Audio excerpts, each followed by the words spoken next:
Hello. देखिए आपका जो कांच बैठिए भाई, आइए जल्दी, समय हो गया।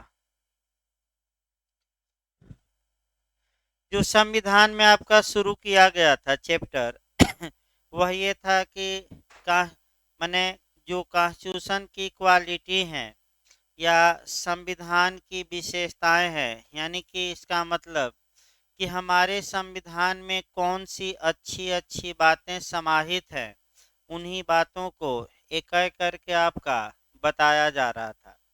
पहला हमने बताया था कि हमारा जो कॉन्स्टिट्यूशन है वह पहली अच्छाई ये है कि हमारा संविधान एक विशालतम संविधान है।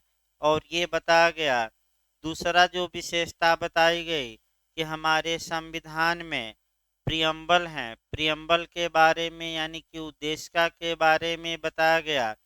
तीसरी विशेषता जो आपको बताई गई थी कि हमारे संविधान में आपका भारत को यूनियन ऑफ स्टेट घोषित किया गया है, यानी कि परिसंघ न लिखकर क्या घोषित किया गया है, यूनियन ऑफ स्टेट यानी कि राज्यों का संघ, ये बताया गया। फिर अगली विशेषता बताई गई कि सिंगल सिटीजनशिप है, यानी कि प्रत्येक व्यक्ति भारत का नागरिक होगा। और अनुच्छेद वाइज भी हम बता रहे हैं, इसमें आपका से अनुच्छेद 5 में दिया गया है। फिर हम बता रहे थे कि भारत में आपका नागरिकों और कुछ विदेशियों को भी, यानी कि व्यक्ति और नागरिकों को कुछ फंडामेंटल राइट दिए गए हैं, मौलिक या मूलभूत अधिकार दिए गए हैं। और भाग 3 में है अनुच्छेद 12 से लेकर 35। और इस बारे में भी जो विशेषता में जितनी बातें बतानी चाहिए वे सभी बातें कल बताई गई थी। इसके बाद अगली विशेषता हम बता रहे थे कि भारत में जुडिशियल रिव्यू है, यानी कि न्यायिक पुनर्विलोकन है। तो अब समस्या कल हम बता रहे थे कि न्यायिक पुनर्विलोकन पर एक केस माने एक क्वेश्चन बनता है।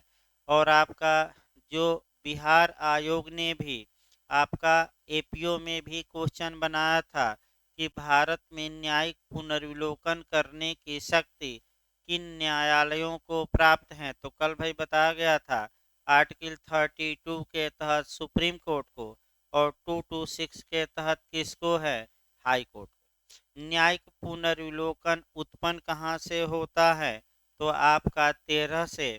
और इसका प्रयोग कह सकते हैं कि कहाँ किया जाता है, तो इसका यूज किया जाता है सुप्रीम कोर्ट द्वारा आर्टिकल 30 के तहत 32, और हाई कोर्ट द्वारा 226। इसके बाद आपका जो बता अब जो हमें आगे पढ़ना है भाई, जुडिशियल रिव्यू का केस उस भी बताया गया था।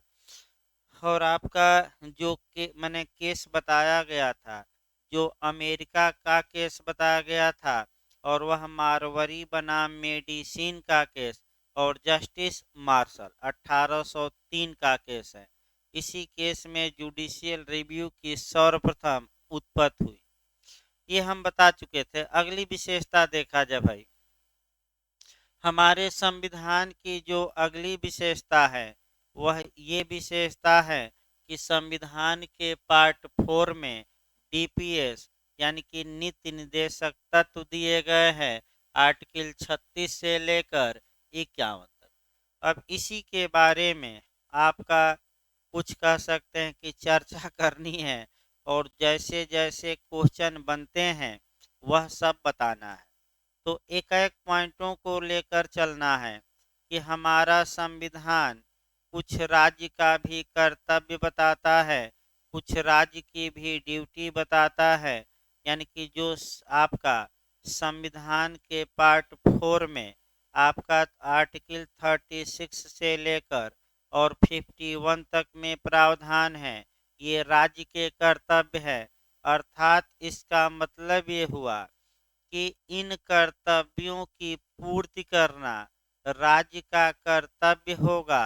लेकिन समस्या यही आई कि ये एक्शनेबल नहीं है। एक्शनेबल नहीं है मतलब कि वाद योग्य नहीं है। वाद योग्य नहीं है का मतलब कि अगर राज्य अपने इस कर्तव्य का निर्वहन नहीं करता तो इसके लिए हम न्यायपालिका का सहारा नहीं ले सकते, यानी कि न्यायालय में वाद या याचिका दायर करके राज्य को बाध्य नहीं कर सकते कि आप ऐसा करिए। यानी कि राज्य चाहे तो ऐसा करे और चाहे तो ऐसा करने से क्या कर दे, इनकार। तो आखिर जो प्रावधान है, पहला अगला क्वेश्चन बनता है कि ये कहाँ से लिया गया है। तो ये आपका नीति निर्देशक तत्व कहाँ से प्रेरित है? आयरलैंड। रट कर आइए, लिखवा गया था, कहाँ से प्रेरित है? आयरलैंड से प्रेरित है। ये पूर्ण कर्तव्य है कि अपूर्ण कर्तव्य, ये भी क्वेश्चन आ चुका है। पूर्ण न मारिएगा, कैसा? अपूर्ण। अब थोड़ा समझने का प्रयास करिए। अगर किसी व्यक्ति का पूर्ण कर्तव्य है, इसका मतलब कि वह व्यक्ति अपनी ड्यूटी का पालन नहीं करता, तो उसका पालन कराने के लिए हम न्यायालय में जा सकते हैं और न्यायालय के आदेश से उसके कर्तव्य या ड्यूटी का पालन करा सकते हैं। जैसे कि मूल अधिकार है, हमारा अधिकार है, तो राज्य का ये कर्तव्य है कि हमारे फंडामेंटल राइट का हनन न करे। यदि राज्य अपने कर्तव्य का उल्लंघन करता है तो हम राज्य को बाध्य कर सकते हैं आर्टिकल 32 और 226 के तहत सुप्रीम कोर्ट और हाई कोर्ट से आदेश निकलवा। लेकिन अगर भाग 4 में जो नीति निर्देशक तत्व दिया गया है, अगर राज्य ये कर्तव्य नहीं निभाता तो किसी कोर्ट का दरवाजा नहीं खटखटाया जा सकता, राज्य की इच्छा चाहे करे या न करे।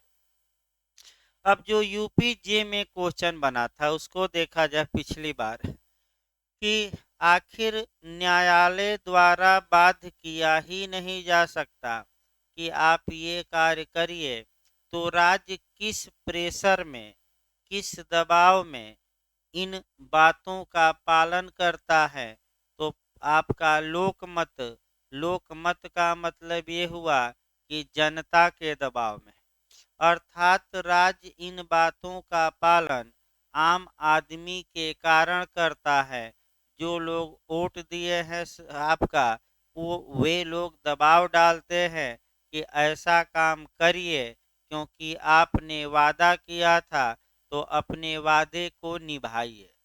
तो फिर एक बार देखिए, आखिर जो नीति निर्देशक तत्व हैं इसमें समाहित, हाँ याद रखिए, लोकमत, ये प्रेशर न्यायालय का नहीं है क्योंकि ये तो बाध्यकारी है ही नहीं, कोर्ट में जा ही नहीं सकते। तो आपका किसका प्रेशर के कारण राज्य पालन करता है?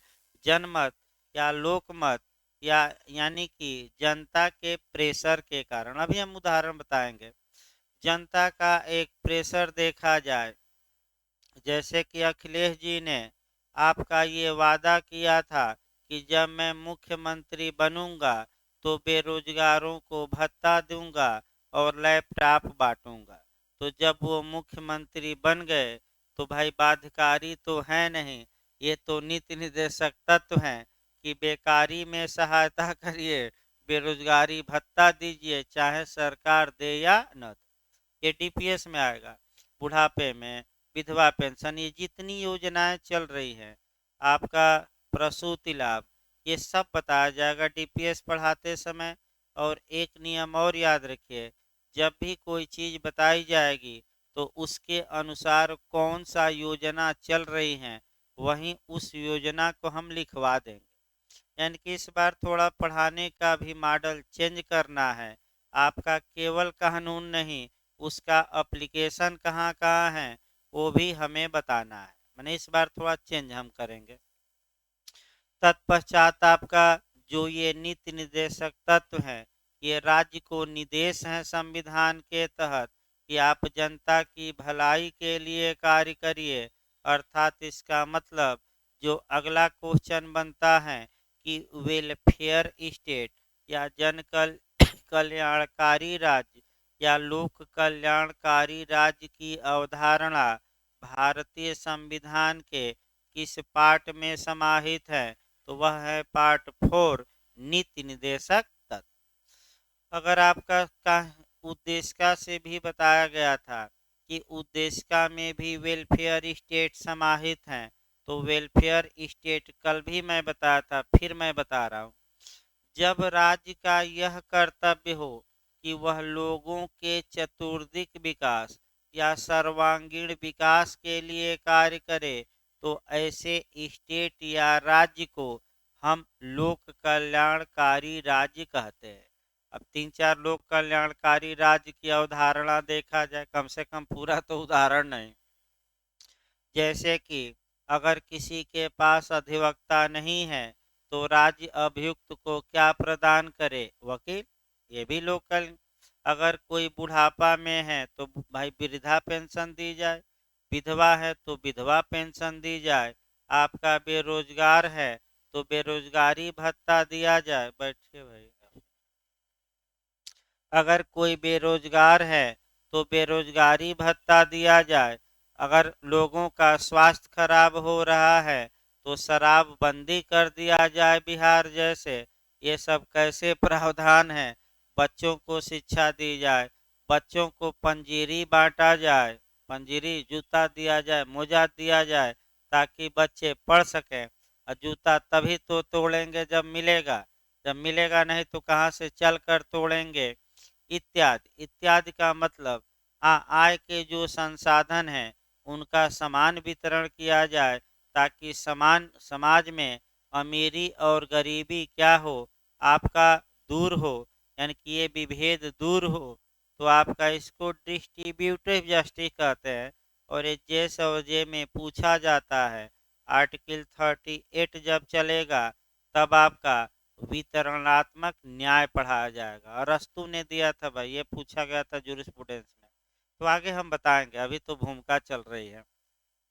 यानी कि कुल मिलाकर अगली विशेषता ये आई कि हमारे संविधान में एक डीपीएस भी दिया गया है, नीति निर्देशक तत्व हैं, जो राज्य का कर्तव्य है। लेकिन कमी ये है कि ये न्यायालय द्वारा इन्फोर्सेबल नहीं है, न्यायालय द्वारा प्रवर्तनीय नहीं है। तो राज्य का कैसा कर्तव्य है? नैतिक। भाई नैतिक ही है, चाहे करे या न करे। इसके बाद आइए, इसके बाद हमारे संविधान की अगली विशेषता है कि हमारे संविधान में नागरिकों के लिए फंडामेंटल ड्यूटी दी गई है, मूल कर्तव्य दिए गए हैं। अर्थात नागरिक का क्या क्या कर्तव्य होगा, उन कर्तव्यों का एक लिस्ट बनाई गई है। ये भी हमारे संविधान की एक अच्छी व्यवस्था है, अच्छा प्रावधान है। तो तुरंत अब याद रखिए, इसी बार जे में पूछा गया था। तो मूल कर्तव्य संविधान के किस भाग में दिए गए हैं? 4। ये पूछा गया था इस बार। तो कौन सा भाग है?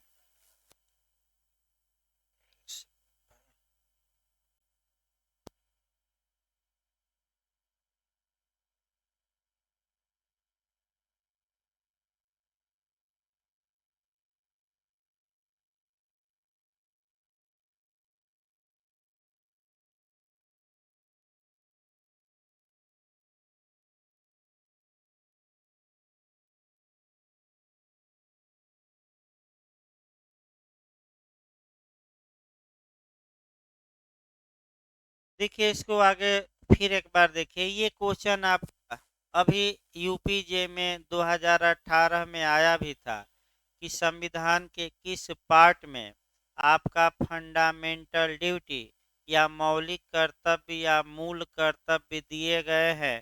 तो भाग 4 है पहला क्वेश्चन। दूसरा क्वेश्चन, आपका ये जो मौलिक कर्तव्य है ये कहाँ से एडाप्ट किए गए हैं, कहाँ से लिए गए हैं, कहाँ से प्रेरित है?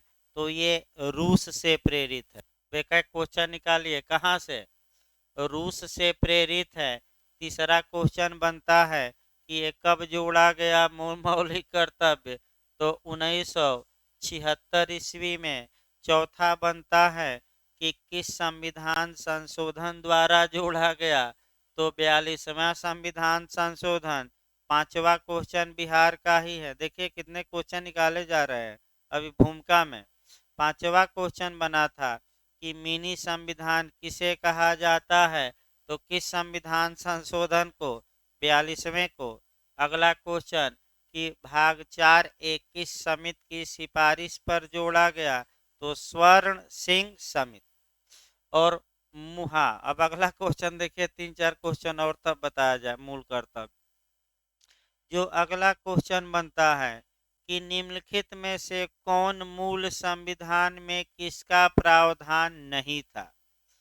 तो भाई मूल कर्तव्य का मूल संविधान यानी कि जब हमारे माने कॉन्स्टिट्यूशनल असेंबली में ने कॉन्स्टिट्यूशन का निर्माण किया तो ये उस समय नहीं था। तो भाई कब जोड़ा गया, बाद में। ये भी दिमाग में बैठाना है, ऐसा भी क्वेश्चन आ रहा है कि कौन मूल संविधान में नहीं था। तो आपका ये जो 4A जोड़ा गया, ये किस अनुच्छेद में जोड़ा दिया गया है, 51 क या इंग्लिश में 51A। जब ये रूस से लेकर जोड़ा गया तो उस समय कितने मूल कर्तव्य थे, 10, और वर्तमान में 11। अभी बिहार में पूछा गया था भाई कि वर्तमान में कितने मौलिक कर्तव्य हैं, 11। अब 11वां पर भी क्वेश्चन बन रहा है कि 11वां जो है 86वें संविधान संशोधन द्वारा ऐड किया गया और धारा 51A का क्लाज के। अब क्या है कि बच्चों के गार्जियन का ये कर्तव्य होगा कि 6 साल से 14 साल के बच्चों को क्या किया जाए, शिक्षित करें। अब आइए फिर मौलिक कर्तव्य अब समझिए, ये तो सामान्य बातें बताई गई।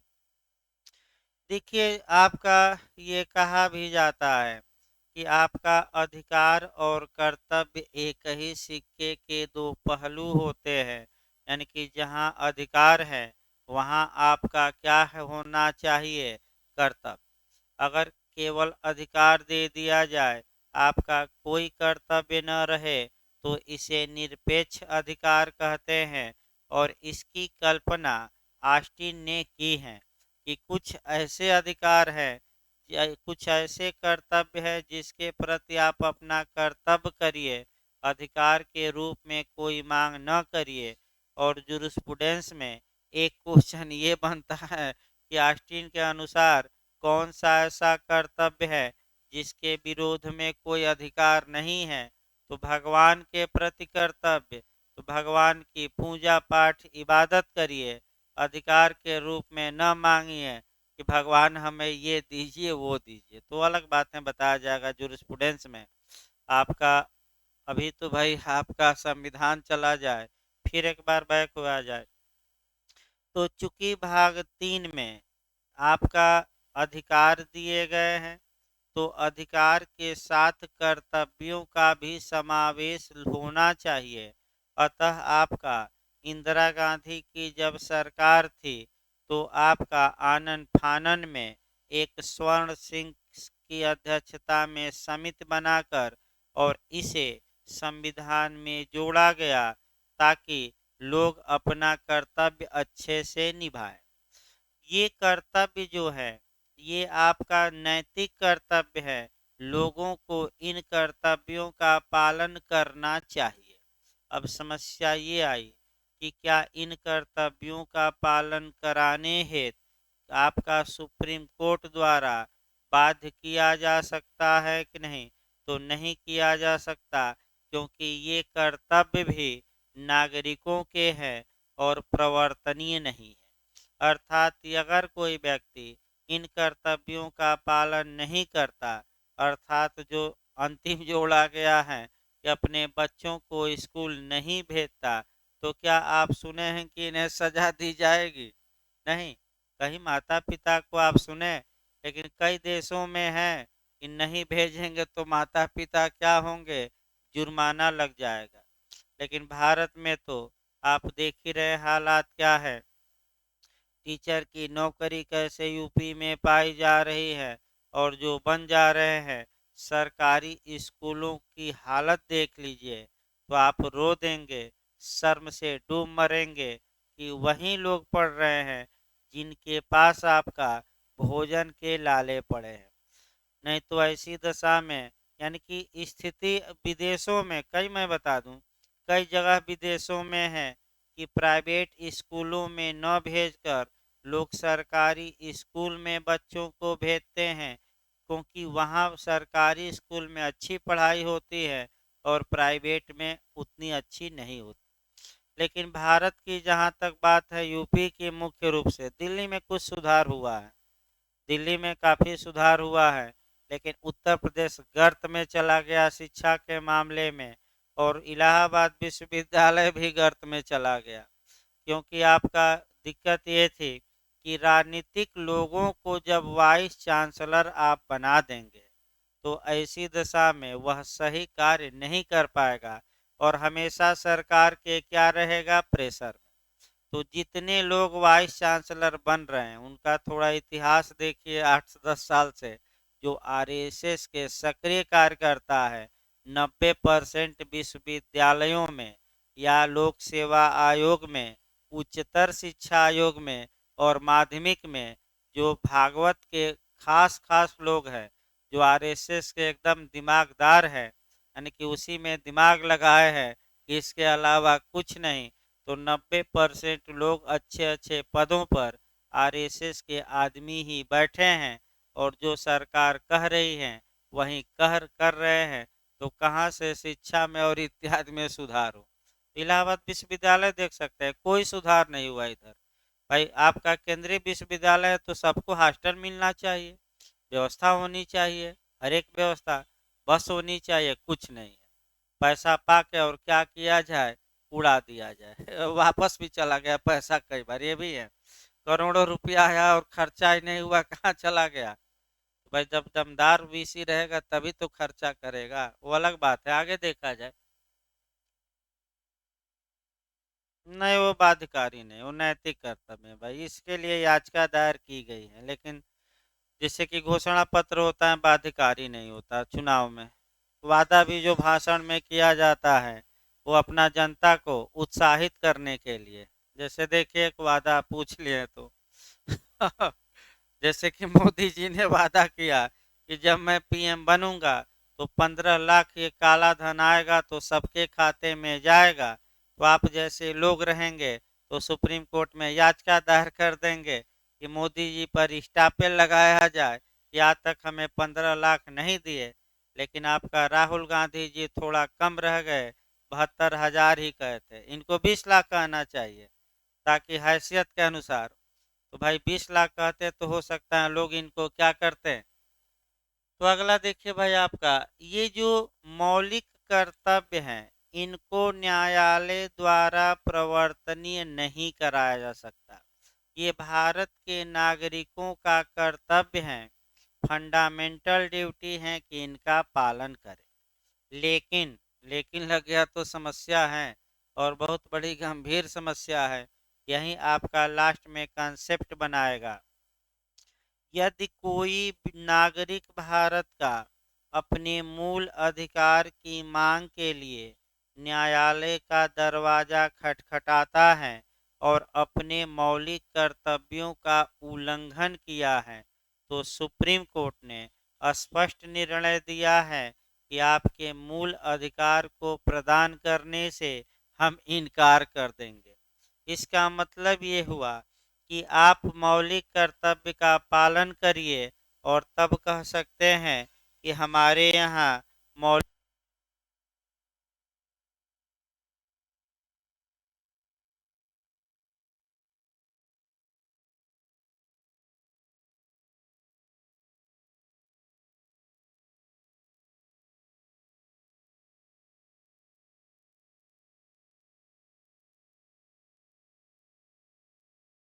देखिए इसमें आपका यानी कि सुप्रीम कोर्ट ने ये कहा कि अगर कोई नागरिक अपने फंडामेंटल राइट के लिए हमारे यहाँ आया है तो हम ये देखेंगे कि क्या वह अनुच्छेद 51A के तहत अपने मौलिक कर्तव्य का पहले पालन किया है कि नहीं। अगर नहीं किया है तो तो हम उसके मूल अधिकार देने से क्या कर देंगे, इनकार। तो मूल अधिकारों का दायरा आपका आगे बढ़ाया जाएगा, नीति निर्देशक तत्वों के आधार पर भी प्रतिबंध और आपका मौलिक कर्तव्य के आधार पर भी क्या लगाया जा सकता है, प्रतिबंध। आगे हम बताएंगे केस सहित। गुजरात का केस आया है। तो अब आइए, अगली जो हमारी संविधान की विशेषता हम देखेंगे, वहां आपका देखा जाएगा पार्लियामेंट्री सिस्टम। यानी कि जो भारतीय संविधान की अगली विशेषता है, यानी कि हम क्रम से चल रहे हैं संविधान में, जैसे जैसे प्रावधान है वैसे वैसे हम विशेषता निकाल रहे हैं। अगली जो हमारी विशेषता है संविधान की, वह है आपका पार्लियामेंट्री सिस्टम, यानी कि संसदीय शासन प्रणाली। तो दो शासन प्रणाली होती हैं, एक अध्याक्षात्मक और एक संसदात्मक। अध्याक्षात्मक में क्या होता है, पहले ये समझिए, देश का एक्चुअल और आपका जो फॉर्मल है, यानी कि वास्तविक प्रधान और औपचारिक प्रधान एक होता है, वहीं पूरे देश पर शासन चलाता है, तो इसको हम अध्याक्षात्मक प्रणाली कहते हैं। और संसदीय प्रणाली तब कहेंगे जब देश के दो प्रधान होते हैं, एक फॉर्मल यानी कि औपचारिक, यानी कि नाम मात्र का या हाथी का दिखाने वाला दांत, और दूसरा एक्चुअल। एक्चुअल मतलब वास्तविक, वास्तविक माने जो कार्य करता है, यानी कि हाथी का दांत खाने वाला दांत। तो भारत में बताइए पार्लियामेंट्री सिस्टम कहाँ से लिया गया है, इंग्लैंड से। और भारत में जो दुसदनात्मक व्यवस्था है, ये भी कहाँ से ली गई, इंग्लैंड से।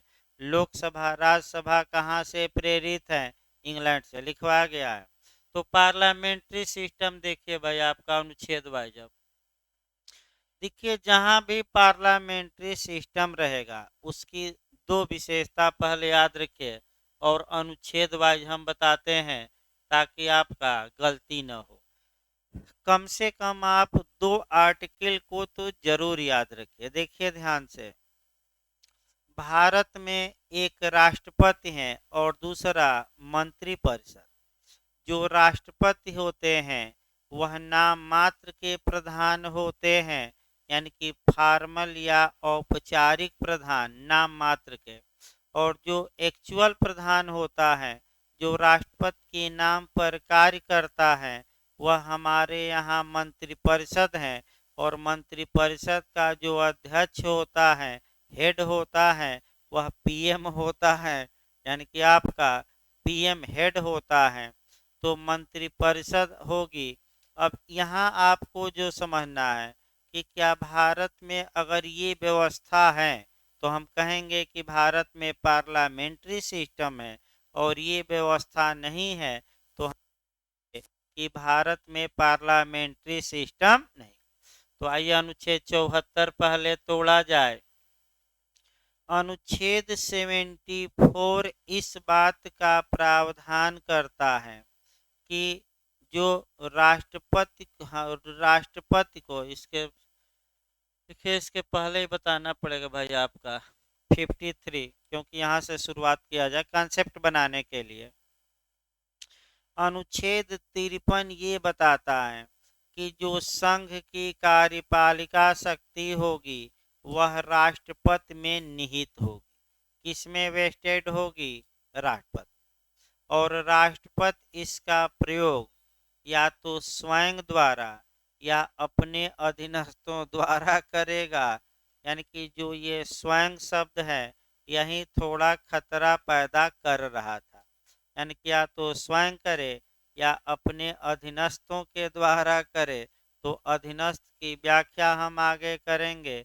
अधीनस्थ का मतलब हुआ मंत्रिपरिषद, यानी कि प्रधानमंत्री और जितने संघ के मंत्री हैं वे सब मिलकर क्या बनाएंगे, मंत्रिपरिषद। आगे हम बताएंगे डिटेल में। अब आपका ये नियम है, ये तो और 53 में ही बताया गया है कि भारत का राष्ट्रपति सेना का सर्वोच्च कमांडर होगा, यानी कि सर्वोच्च समादेशक होगा। इसके बाद आपका 74 भी 53 के साथ पढ़नी है। अनुच्छेद 74 ये कहता है कि राष्ट्रपति को सहायता और सलाह देने के लिए एक मंत्रिपरिषद होगी और राष्ट्रपति आपका उस मंत्रिपरिषद की सहायता और सलाह से कार्य करेगा। 1 मिनट भी बिना मंत्रिपरिषद की सलाह सहायता के राष्ट्रपति कार्य नहीं कर सकता। अब समस्या ये आई कि क्या राष्ट्रपति मंत्रिपरिषद की सलाह मानने के लिए बाध्य हैं कि नहीं। तो आनाकानी 1-2 लोग किए तो इंदिरा गांधी ने संविधान में संशोधन ही कर डाला और आपका तुरंत एक और अनुच्छेद देखना है 111 कि अगर मंत्रिपरिषद कोई विधेयक या प्रस्ताव राष्ट्रपति को भेजती है तो ऐसी दशा में राष्ट्रपति बस एक काम कर सकता है कि मंत्रिपरिषद को वह प्रस्ताव एक बार केवल लौटा सकता है पुनर्विचार के लिए, और अगर मंत्रिपरिषद पुनर्विचार करने के बाद उसी प्रस्ताव को दोबारा भेजती है तो राष्ट्रपति उस प्रस्ताव को मानने के लिए बाध्य है। अगर राष्ट्रपति ऐसा नहीं करता तो ये माना जाएगा कि उसने संवैधानिक मर्यादाओं का वायलेशन किया है और अब संसद अनुच्छेद 61 का पालन करते हुए राष्ट्रपति को उसके पद से हटाने की क्या कर सकती है कार्रवाई। तो देखिए अनुच्छेद जुड़े जुड़े रहते हैं भाई एक दूसरे से, ये नहीं कि अलग नहीं है। ये आपका 74 में है। अब आइए 75 का क्लास 3 ज्यादा पूछा जा रहा है। यहाँ आपका 3-4 मॉडल से क्वेश्चन बना है। देखिए पहला मॉडल ये बना है कि भारत में पार्लियामेंट्री सिस्टम का बेस आधार क्रोड या पार्लियामेंट्री सिस्टम कहाँ से उत्पन्न होता है। तो 75 के क्लास 3 से। दूसरा क्वेश्चन बनता है कलेक्टिव रिस्पांसिबिलिटी सामूहिक उत्तरदायित्व का सिद्धांत कहाँ समाहित है। तो अनुच्छेद 55 के किस क्लाज में 3 में। तो जो मंत्रिपरिषद होगी वह किसके प्रति सामूहिक रूप से उत्तरदायी होगी, लोकसभा के प्रति की राज्यसभा की, दोनों। तो किसके प्रति होती है, लोकसभा के प्रति। यानी कि सरकार अपना बहुमत कहाँ साबित करेगी, राज्यसभा में कि लोकसभा में। लोकसभा में भले राज्यसभा में हार जाए लेकिन लोकसभा में उसे क्या करना पड़ेगा, जीतना पड़ेगा। अगर लोकसभा का बहुमत खो दी तो सरकार को जाना होगा, चाहे एक वोट से ही क्यों न खो दिया हो वाजपेयी जी, उससे हमें मतलब नहीं है। अगर एक सांसद भी कम पड़ गया और एक अधिक वोट विपक्ष में आपके पड़ गया तो सरकार को जाना होगा, अब नई सरकार बने या पुनः लोकसभा का क्या हो, चुनाव। तो बताइए सब मंत्रिपरिषद की सामूहिक उत्तरदायित्व किसके प्रति होता है, रट कर जाइएगा। तो तमाम विद्वान ये बताते हैं कि जो ये कलेक्टिव रिस्पांसिबिलिटी दी गई है यही पार्लियामेंट्री सिस्टम का क्रोड है, आधार है, और कई बार ये कंपटीशन में पूछा जा चुका है। अब क्वेश्चन का मॉडल देखा जाए जो जीएस में बना है। जीएस में आपका लॉ में जो बना है वह ये बना है कि पार्लियामेंट्री सिस्टम कहाँ से उत्पन्न होता है, कॉन्स्टिट्यूशनल बेस क्या है। तो आपका 75 का 3 आयोग माना है। जीएस में जो बना है आपका 75-3 दिया ही नहीं गया था, 74 दिया गया था, तो उसमें भी समाहित है क्योंकि उसमें भी आपका जो पार्लियामेंट्री सिस्टम है कि आपका एक प्रधान नाम मात्र का और एक प्रधान क्या होगा, वास्तविक। तो 74 में है ही कि राष्ट्रपति नाम मात्र का प्रधान और किसकी सहायता सलाह से कार्य करेगा, मंत्रिपरिषद। तो वास्तविक प्रधान भारत में कौन हो गई, मंत्रिपरिषद। अब देखिए इसी तर्ज पर जो ये न्याय जो ये यूएनओ है, पिछली बार इसी तर्ज पर क्वेश्चन बना था।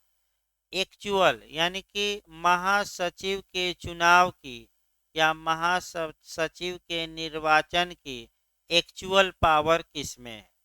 तो भाई वास्तविक शक्ति का मतलब वह क्रोड पूछना चाहता है। तो क्रोड आपका जो 5 अस्थाई सदस्य हैं सुरक्षा परिषद में, उन्हीं में है। क्योंकि अगर एक भी वीटो, वीटो मतलब नकारात्मक मत का प्रयोग कर दिया, यानी कि एक भी उसमें से 5 में से विरोध में मत दे दिया, तो वह व्यक्ति अब आपका महासचिव नहीं चुना जाएगा।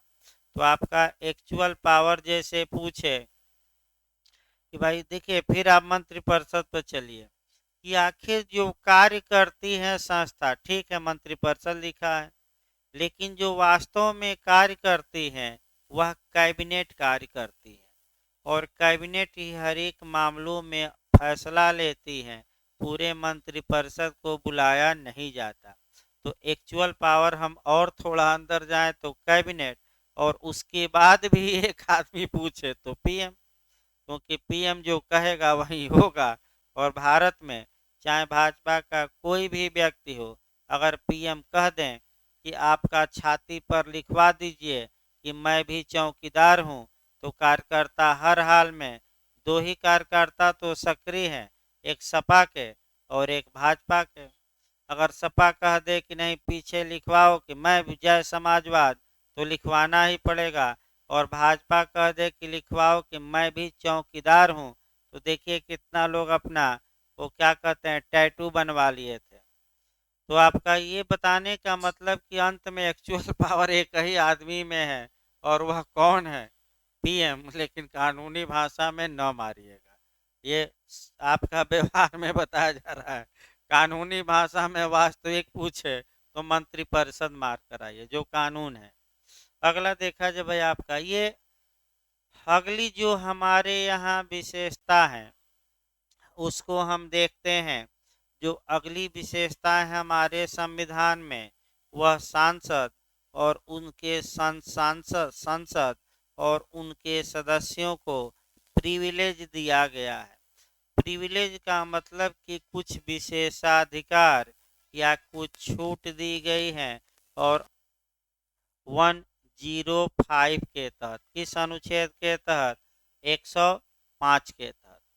अगली विशेषता हमारे संविधान की है कि हमारे संविधान में स्वतंत्र एवं निष्पक्ष न्यायपालिका की व्यवस्था की गई है। अर्थात न्यायपालिका स्वतंत्र एवं निष्पक्ष होगी और बिना किसी के डर भय के, बिना विधायिका और कार्यपालिका के डर के फैसला देने के लिए क्या है? न्यायपालिका स्वतंत्र है। ये हमारे संविधान की एक अच्छी विशेषता है। अब मेंस में मैं बताया था, पूछा जाता है कि संविधान के उन प्रावधानों का उल्लेख करिए जहां से ये निष्कर्षित होता है, जहां से ये उत्पन्न होता है कि हमारी न्यायपालिका स्वतंत्र एवं निष्पक्ष दोनों है और किसी से डरने वाली नहीं है।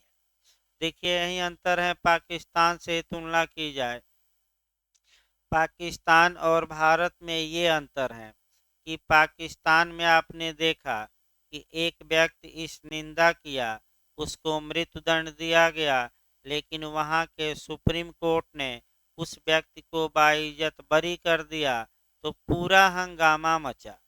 और कई वहाँ के जो खलीफा थे, अपने को मानते थे, वे पूरा भाषण दिए और पूरे लोगों को उकसा रहे थे कि तुम जज को गोली मार दो। ये कह रहे थे कि जो गार्ड हैं वही जज को क्या करे, गोली मार दे, मैं उसके परिवार को 2 करोड़ दूंगा, 3 करोड़ दूंगा। ये पूरा नेता भाषण दे रहे थे।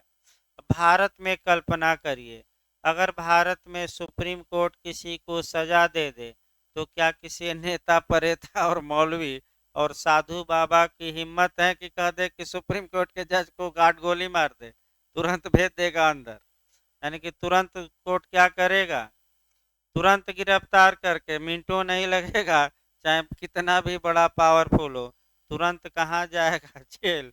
और सड़ा देगा सुप्रीम कोर्ट। तो भाई ये न्यायपालिका में दम होना चाहिए। ये तभी होगा जब आपका न्यायपालिका विधायिका और कार्यपालिका से स्वतंत्र हो, इनकी नियुक्ति स्वतंत्र हो, भाई भतीजावाद और ये सब न चले।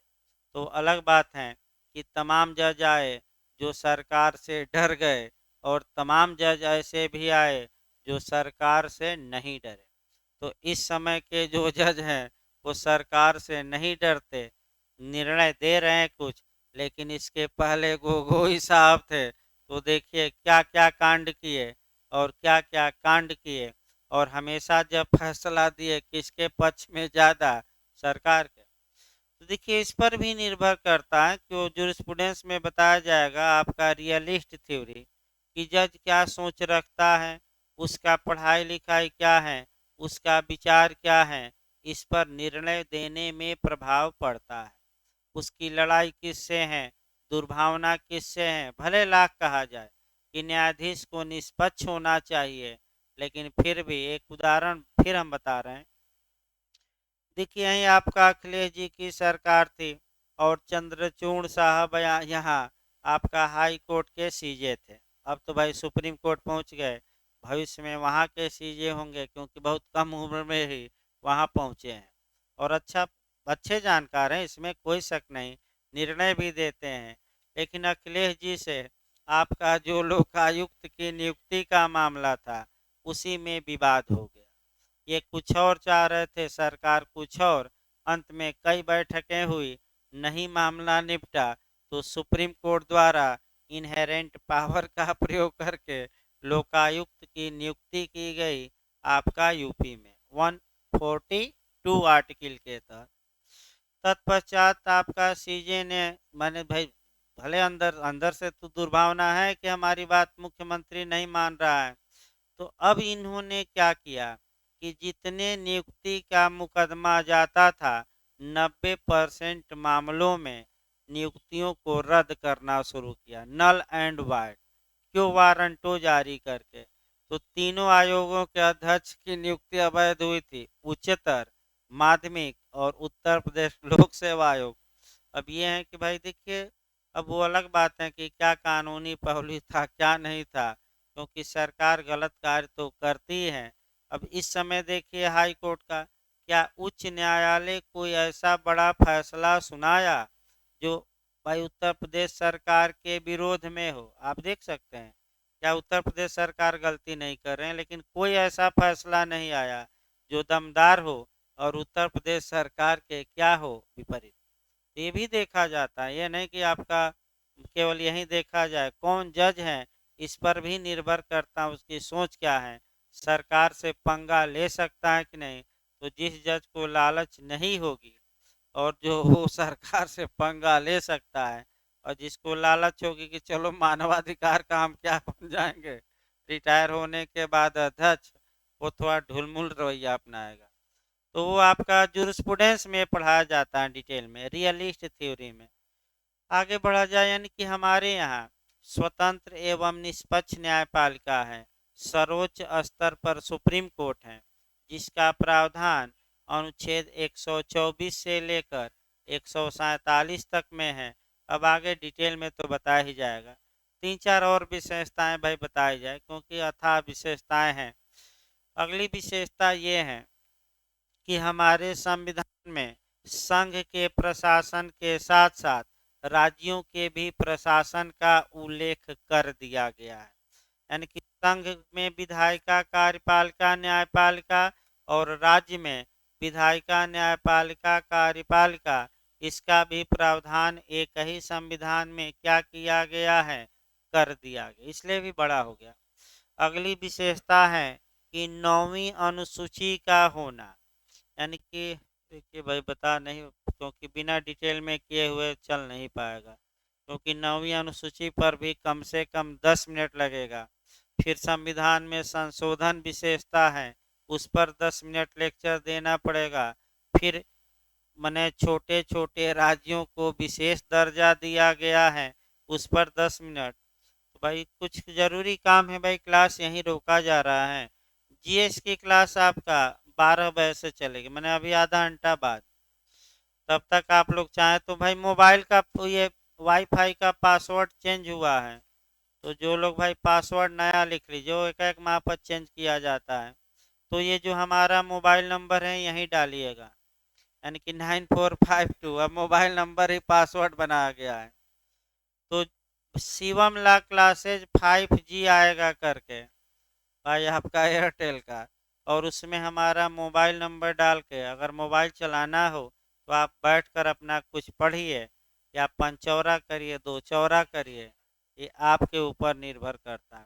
तो कल क्लास बंद रहेगी, फिर सोमवार को क्लास चलेगी भाई। तो जीएस